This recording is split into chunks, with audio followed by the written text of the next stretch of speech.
에스라 4장 5절 말씀 읽겠습니다. 바사왕 고레스 시대부터 바사왕 다리오가 즉위할 때까지 관리들에게 뇌물을 주고 그 계획을 막았으며, 아멘.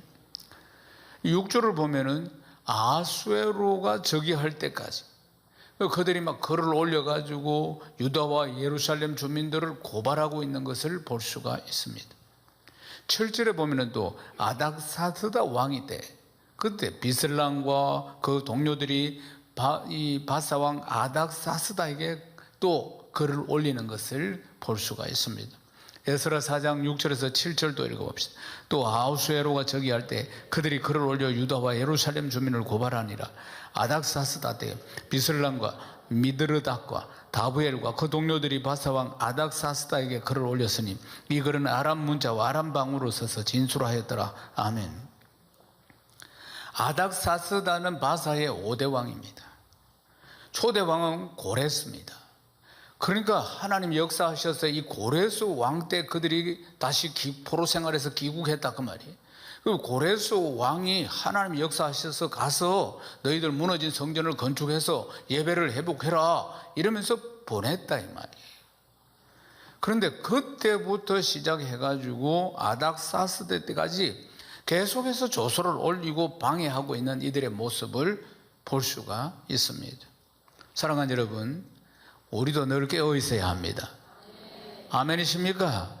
우리의 싸움은 혈과 육이 아니고 어둠의 영들과의 전쟁인데 끊임없이 우리를 공격한다는 이 영물, 보이지 않는 이 영물이 사단과 그 무리들이, 악한 영들이 공격한다는 걸 기억해야 합니다. 그래서 성경을 볼 때마다 우리가 영적으로 해석을 또 잘 하셔야 됩니다. 베드로전서 5장 8절 읽겠습니다. 건신하라 깨어라 너희 대적 마귀가 우는 사자같이 두루다니며 삼킬 자를 찾나니. 아멘. 베드로 전후서는 누가 기록했습니까? 베드로 사도입니다. 베드로 사도는 아주 이 말을 얼마나 강하게 하는지 몰라요. 건신하고 깨어 있으라 우는 사자와 같이 삼킬 자를 사단이 찾고 있다. 이 왜 베드로 사도는 이 말을 굉장히 강조할까요? 자기가 당해봤기 때문에 그렇습니다. 베드로 사도는 3년 공생의 중간쯤 되었을 때 주님이 이제 막판으로 가고 있을 때 공생애가 맞춰가면서 주님이 십자가 지실 것이라고 그렇게 이야기하니까 인간적인 생각으로 안 됩니다 주님. 그렇게 하시면 안 됩니다. 십자가를 못 지도록 방해를 했다 그 말이에요. 인간적인 생각으로. 그러니까 사단아 물러가라. 그러니까 이 안에서 역사하는 게 사단이라 이 말이에요. 그리고 또 마지막에 겟세마네 동산에 제자들 데리고 가서 기도시키고 주님도 피땀 흘리며 기도하고 있는데 그때 자고 있었어. 주님이 와서 또 깨우고 한시도 깨어 있을 수 없느냐? 영어 성경을 보면 1 hour, 1시간도 깨어 있을 수 없느냐? 그렇게 아마 주님이 1시간씩 막 기도하고 오셨는 것 같아요. 근데 제자들은 지금 위기 속에서도 깨닫지 못하고 자고 있었다 그 말이에요. 그래서 결과가 뭡니까? 이 수제자인 베드로 사도는 3번씩이나 예수님 모른다고 부인했잖아요. 마지막엔 저주까지 하면서. 그리고 닭이 오니까 통곡을 하지 않습니까? 통곡을 해요. 그러니까 베드로 사도는 넘어가 본 경험이 있으니까, 넘어진 경험이 있으니까 깨어있지 않으면 넘어진다는 거예요. 그러니까 건신하라 깨어라 너희 대적 마귀가 우는 사자처럼 두루다니면서 우는 사자처럼, 이 굶어서 우는 사자, 먹이거리를 찾고 있는 사자처럼 그렇게 삼킬 자를 찾고 있다, 그렇게 이야기하는 것이에요. 유다인들이 와서 방해를 받은 지가 긴 시간입니다. 사랑하는 여러분, 언제나 우리의 믿음 생활에서, 신앙생활에서 이 사단이 방해하고 그리고 넘어지도록 유혹한다는 걸 늘 깨달아야 됩니다. 우는 사자처럼 삼킬 자를 찾는다 그 말이에요. 그러니까 며칠이나 굶은 우는 사자처럼, 먹을거리를 찾고 있는 우는 사자처럼 그렇게 삼킬 자를 찾고 있다 그 말입니다. 베드로전서 5장 9절에서 10절 읽겠습니다. 너희는 믿음을 굳건하게 하여 그를 대적하라. 이는 세상에 있는 너희 형제들도 동일한 고난을 당하는 줄 알미라. 모든 은혜의 하나님과 그리스도 안에서 너희를 부르사 자기의 영원한 영광에 들어가시니까 잠깐 고난을 당한 너희를 친히 온전하게 하시며 굳건하게 하시며 강하게 하시며 틀을 견고하게 하시리라. 아멘. 사랑하는 여러분, 이 대적들을 어떻게 우리가 대비할 수 있습니까? 오늘 말씀이 가르쳐주고 있습니다. 굳건히 믿음에 서야 합니다. 굳건한 반석과 같은 믿음에 서야 하는 것이에요. 어떤 상황과 어떤 환경에서도 넘어지지 않도록 내 믿음이 단단해져야 한다는 사실입니다. 아멘이십니까? 사랑하는 여러분, 은혜의 보좌 앞으로 나아갈 때마다 하나님이 은혜를 주시고 힘 주시고 하나님이 하나님의 백성들을 돌보신다는 것을 확신하시기를 주님의 이름으로 축원합니다. 아닥사스다 왕, 그러니까 바사의 5대 왕 아닙니까? 이 왕에게 글을 올렸던 자들이 누군지 상세하게 기록되어 있습니다. 비슬람과 미드르닷과 다보엘과 그 동료들이라고 했습니다. 또 방백인 르훔과 서기관 심세 같은 이들, 아닥사스다 왕에게 예루살렘 백성들을 고발하는 글을 올렸습니다. 또 그 동료인 디나 사람, 아바사 사람, 다블렛 사람, 아바세 사람, 알렉 사람, 바벨론 사람, 수산 사람, 대해 사람, 엘레헴 사람, 오스발라, 이런 자들이 유다 백성들을 참수하는 글을 올렸다고 성경이 자세하게 설명을 하고 있다는 것입니다. 또 비슬람과 미드르닷과 다보엘과 그 동료들이 올린 조서에 그러니까 아닥사스다 왕이 반응이 없으니까, 그러니까 더 높은 지위에 있는 방백인 르훔, 서기관 심세, 이런 것을 통해서, 이들을 통해서 다시 조서를 올렸다는 것입니다. 그러니까 지금 5절에 나오는 이런 인물들은 사마리아 사람들, 이들로부터 뇌물을 받은 자들입니다. 뇌물을 받은 자들, 뇌물을 받은 관리들이. 그리고 이 외에도 많은 사람들이 이 참수하는 글을 올리는 것을 볼 수 있습니다. 그런데 이 사람들이 참수하는 데는 모두 다 하나가 되어서 다 움직이는 것을 볼 수가 있어. 그게 성경적입니다. 누가복음 23장 12절 읽어보십시다. 헤롯과 빌라도가 전에는 원수였으나 당일에 서로 친구가 되니라. 예수님 십자가에 못 박을 때 당일에 친구가 됐다는 거예요. 원래는 사이가 안 좋았어요. 헤롯은 유대 나라의 이 원주민 왕이고, 말하자면은, 근데 빌라도는 이곳을 통치하고 있는 로마의 총리고, 그러니까 사이가 안 좋았던 것이죠. 그런데 지금 이 일에는 서로 친구가 됐다고 이야기하죠. 악한 일, 예수님을 십자가에 못 박는 일에 대해서는 빌라도와 헤롯이 이 악한 일을 도모하는 데 있어서는 전에는 원수였는데 서로 친구가 되었다. 우리가 그런 일들을 살면서 많이 봅니다. 그러니까 악한 일을 도모할 때 이럴 때 보면 교회를 핍박한다든지 복음이 가는 길을 막는다든지 이런 일을 하는데 보면 서로가 원수일지라도 이런 일을 할 때는 하나가 되어서 그리스도인들을 공격하고 교회를 공격하고 이런 일들을 우리가 지금도 보고 있는 겁니다. 그래서 이들이 세력이 커서 같이 연합을 하니까 크게 보이는 것입니다. 이 세력들이. 보십시오. 오늘도 이름이 얼마나 많이 나옵니까? 그래서 이 세력들이 너무나 크니까 이걸 능히 이길 수 없을 것이라고 생각하는 겁니다. 세력이 너무 크니까. 사랑하는 여러분, 환경 바라보지 마시고 사람 바라보지 마시고 우리는 믿음의 주요 온전케 하시는 주 예수 그리스도를 바라봐야 합니다. 하나님이 우리와 함께 하신다는 것을 확실히 기억해야 하는 것이에요.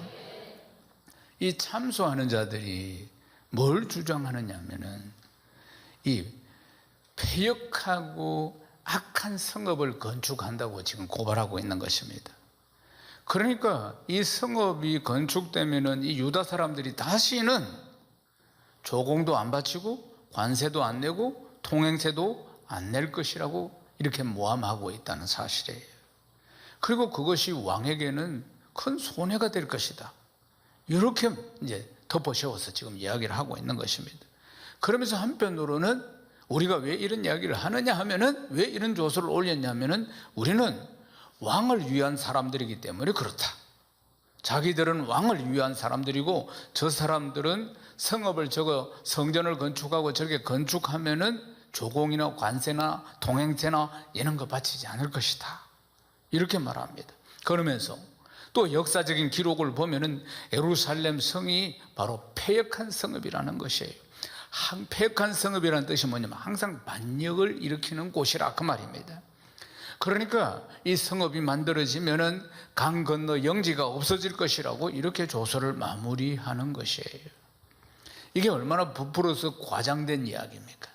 그러니까 성전이나 이걸 건축하지 못하도록 방해하기 위해서 하는 짓이라 그 말입니다. 그러니까 유다 사람들이 예루살렘 성을 다 준공을 하게 되면은 이제 그들이 세력이 커지니까 세금을 안 낼 것이다. 그리고 역사를 보면은 역사적으로 이들이 다 반역하는 무리들이다. 그러니까 이 성읍이 완성되면은 강 건너 영지들이 다 왕이 통치하는 그런 곳들이 다 없어질 것이다. 이렇게 과장되게 그들이 보고했다는 사실입니다. 결국 이 이야기를 한 단어로 딱 만들면은 뭐냐면은 반역입니다. 반역. 고대사의 가장 무서운 죄가 뭡니까? 반역입니다. 절대 권력을 가지고 있는 왕에게 도전하는 게 반역입니다. 그러니까 최고의 죄가 반역이라 이 말이에요. 얼마나 억울한 내용들입니까? 이 성을 쌓는 일들이 누구를 통해서 일어났습니까? 바사의 초대왕이 고레스 왕을 통해서 일어난 거예요. 하나님께서 역사하셔서 고레스 왕의 마음을 사로잡아서 70년 포로 생활 끝내고 돌아가서 그리고 이 성전을 건축하고 그리고 너가 예배 드리고 그렇게 살아라. 그래서 고레스 왕이 조서를 작성해서 지금 그들이 오고 이 일이 시작되었다는 것이에요. 얼마나 정당한 일입니까? 반역의 일이 아니라 이 말입니다. 그런데 아닥사스다는 5대째 왕입니다. 그러니까 아닥사스다 지금 세월이 흘러가니까 이 기억이 고레스 왕이 조서를 만들어서 보내서 이 일이 시작되었다는 것에 대한 기억이 희미해지는 거예요. 그러니까 예루살렘 성전을 건축하는 것을 지금 참소하고 있다는 것입니다. 왕은 이 조서를 보낸 방백인 르훔과 서기관 심세 같은 이들에게 이제 조서를 딱 내립니다. 조서 내용이 간단합니다. 그들이 올린 글을 보고 역사적으로 살펴보니 그들은 항상 반역하는 일을 했고 예루살렘을 다스리는 큰 군왕들이 있어서 강 건너편에 있는 모든 땅들이 조공과 관세와 통행세를 바쳤다. 그래서 성전 공사의 일을 중단한다. 이렇게 조서를 내린 것입니다. 에스라 4장 23절에서 24절을 읽겠습니다. 아닥사스드 왕의 조소 초본이 르훔과 서기관 심세와 그 동료 앞에서 낭독되며 그들이 예루살렘으로 급히 가서 유다 사람들을 보고 권력으로 억제하여 그 공사를 거치게 하니 이에 예루살렘에서 하나님의 성전 공사가 바사왕 다리오 제2년까지 중단되니라. 아멘. 결국 이들이 계속해서 관리들에게 뇌물을 주면서 조서를 계속 올려가지고 결국은 성전 공사가 중단이 됩니다. 하나님이 보내셨잖아요. 하나님이 회복을 약속하시고 고레스 왕의 마음을 움직여서 하나님의 일, 하나님이 진행하시는데, 그런데 보십시오. 이 성전 건축이 감격함으로 기초를 놓고 그러면서 진행되었는데 사마리아인들의 지속적인 방해로 중단이 됐다 이 말이에요. 왕의 조서가 내렸으니까 더 이상 진행할 수가 없는 것이에요. 어떻게 이런 일이 생길 수 있느냐 하는 거예요. 하나님의 일인데, 그리고 하나님이 하시는 일인데 어떻게 이런 일이 일어나느냐, 어떻게 하나님의 일을 하는데 왜 이런 억울한 일들이 생겼느냐 하는 것입니다. 사랑하는 여러분, 우리가 신앙생활을 하면서 내가 주의 일을 하는데 어떤 방해를 받아서 어떤 상황 가운데서 이런 일들이 벌어졌을 때, 그때는 내 자신을 돌아보고 내 믿음을 점검해야 합니다. 할렐루야. 하나님을 의심하거나 그 일 때문에 좌절해서는 안 된다는 사실입니다. 말씀을 자세히 보면은 이스라엘 백성들이 안일함에 빠져 있었던 것을 볼 수 있습니다. 그들은 이제 핑계거리가 생겼습니다. 그 핑계거리가 뭐냐면 사마리아인들의 지속적인 방해인 것입니다. 그러니까 하나님께서는 먼저 가서 성전을 건축해라, 그리고 예배를 회복해라 이렇게 하셨는데 그것들도 와서 주구할 곳이 필요하잖아요. 그런데 그게 우선순위가 아니었습니다. 하나님의 성전을 건축하는 것이 우선순위예요. 그런데 이런 방해를 받게 되니까 이제 이 성전이 문제가 아니라 자기가 기거해야 할 집들, 이런 것들을 짓는 일들을 시작했다 이 말입니다. 이제 핑계거리가 생긴 것입니다. 그러니까 그러면서 하나님의 일을 소홀히 하게 되었다는 사실입니다. 학개서 1장 4절 읽어보겠습니다. 이 성전이 황폐하였거늘 너희가 이때에 판벽한 집에 거주하는 것이 옳으냐? 자기들 집을 지었어. 성전 건축은 스톱하고, 그러니까 방해해서 더 이상 할 수가 없다는 핑계를 잡아서 자기들 집을 다 지어서 살고 있었다는 이야기입니다. 근데 학개 선지자가 그들을 독려하면서 이야기하는 것입니다. 사마리아 사람들이 16년 동안 지속적으로 방해하고 공격을 했습니다. 그러니까 지속적으로, 집요하게, 오늘 말씀해 보십시오. 지속적이고 집요하게 안 되니까 뇌물을 주가면서까지도 막 이렇게 관료들을 동원해가지고 이렇게 하니까, 그러니까 그들도 어쩔 수가 없는 핑계를 댈 수가 있었고, 그리고 그 일을 등한히 하게 되었다는 것입니다. 사랑하는 여러분, 사단은, 보이지 않는 영물은 평생 우리를 공격합니다. 아멘이십니까? 잠도 없습니다. 꿈속에서 나타나서도 공격합니다. 평생 믿음 생활에서 멀어지고 신앙생활에서 멀어지도록 평생 공격합니다. 이 공격 앞에서 늘 내 자신을 점검하고 내 믿음을 점검해야 합니다. 하나님 나라 일, 내가 맡은 사역들, 이게 순조롭게만 진행되는 것이 아니라는 것이에요. 때로는 방해를 이겨내야 하고, 그리고 그 믿음을 지켜야만이 승리할 수가 있는 것입니다. 결국은 평생의 신앙생활은 내 믿음을 지키느냐 못 지키느냐, 이 영적인 싸움이라는 사실입니다. 사단은, 이 영물은 나의 연약함을 누구보다도 잘 알고 있습니다. 나의 약점을 누구보다도 잘 알고 있습니다. 그래서 그쪽을 공격한다는 걸 알아야 합니다. 사랑하는 여러분, 이들이 돌아왔습니다. 이들의 연약한 부분이 뭡니까?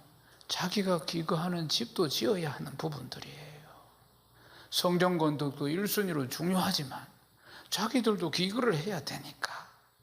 사랑하는 여러분, 사마리아인들의 지속적인 공격 앞에서 이제 이 핑계 저 핑계를 대면서 자기를 위한 집을 먼저 지었다는 사실입니다. 얼마나 우리의 연약한 부분을 잘 알고 공격하는지, 그리고 핑계거리, 합리적으로 딱 될 수 있도록 이 사단이 딱 만들어준다는 것도 기억해야 하는 것입니다. 민수기에 기록되어 있는 바알보올 사건도 바로 이러한 내용입니다. 민수기 25장 1절에서 3절을 읽겠습니다. 이스라엘이 시딤에 머물러 있더니 그 백성이 모함 여자들과 음행하기를 시작하니라. 그 여자들이 자기의 신들에게 제사할 때 이스라엘 백성을 청함의 백성이 먹고 그들의 신들에게 절함으로 이스라엘이 바알보올에게 가담한지라. 여호와께서 이스라엘에게 진노하시니라. 아멘. 이 발람 왕이 명령을 해가지고 이 발락이라는 자가 이스라엘을 저주하러 갔어요. 그런데 오히려 저주하러 갔다가 오히려 축복을 하게 됩니다. 하나님께서 이걸 허락하시지 않았던 것이에요. 그래서 그가 이 백성들을 저주를 하고 타락을 시켜야 되는데 이거 어떻게 해야 될까 하다가 생각한 게 이방 여인들, 모함 여인들을 통해서 이 민족, 이스라엘 민족들을 타락시키는 것이에요. 그러니까 남자들은 보면 아리따운 여자들에게는 참 이게 약하죠. 그러니까 이 모함 여자들을 딱 미인계를 쓴 겁니다. 이스라엘 백성들을. 그 모함 여자들을 동원해가지고, 그러니까 이 모함 여인들을 보고는 이스라엘 남자들이 다 음행에 빠집니다. 그리고 이 여자들이 자기 신에게 제사 지낼 때, 그때 자기 이 이스라엘 남자들을 청해가지고, 그러니까 제사상에 올라간 음식도 먹게 하고, 그리고 자기가 섬기는 우상 앞에 같이 절하게 만듭니다. 그러니까 타락하게 만든 거지. 하나님과 멀어지게 말이에요. 하나님이 진노하십니다. 하나님께서 연병을 보냅니다. 그래서 이들을 징계하시는데, 그때 이 연병 때문에 죽은 백성이 24,000명이었습니다. 분명히 하나님 말씀을 듣고 출애굽을 했고, 그리고 하나님께서 가라고 하시는 곳으로 갔고, 그리고 구름기둥과 불기둥의 인도함을 받고 있는, 지금 하나님이 역사하고 있는 사람들이에요. 사랑하는 여러분, 하나님을 믿습니까? 이들도 하나님 믿습니다. 그러나 유혹 앞에서 무너지는 겁니다. 유혹 앞에서. 육신의 정욕과 안목의 정욕과 이 세상의 자랑, 이 템프테이션, 유혹이 얼마나 강한지 그들이 하나님의 직접적인 인도함을 받고 있는데도 불구하고 이 유혹에 넘어간다는 것입니다. 그래서 징계를 받았다는 것입니다. 사랑하는 여러분, 우리가 가고 있는 길은 믿음의 길입니다. 하나님 나라를 향한 믿음의 길, 곧게 뻗어 있는 믿음의 길. 사랑하는 여러분, 하나님 보좌를 향한, 하나님 나라를 향한 내 신앙의 믿음의 길은 곧게 딱 뻗어 있습니다. 좌로나 우로나 치우치지 않아야 하는 것입니다. 말씀을 붙들고 믿음을 붙들고 앞서 가시는 주 예수 그리스도를 바라보고 달려가야 합니다. 먼저 가셔서 역사하시는 성령님을 따라가야 하는 것입니다. 시편 50편 15절을 읽겠습니다. 환난 날에 나를 부르라. 내가 너를 건지리니 네가 나를 영화롭게 하리로다. 아멘.